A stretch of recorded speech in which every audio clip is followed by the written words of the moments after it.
નમસ્તે, મારું નામ રાઠોડ સાક્ષી છે.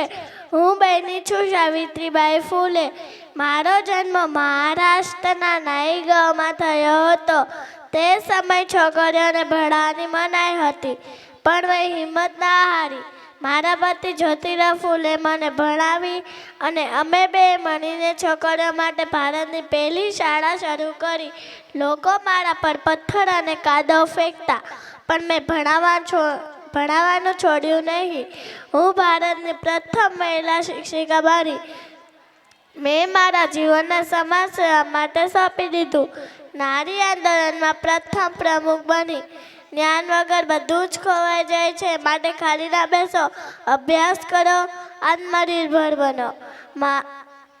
મારો સંદેશ છે કે છોકરીઓ ભણશે તો જ દેશ આગળ વધશે. મને ગર્વ છે કે મારા જેવી અનેક દીકરીઓ શાળાએ જાય છે અને ભણે છે. ધન્યવાદ. જય હિન્દ, જય ભારત. અરે વાહ.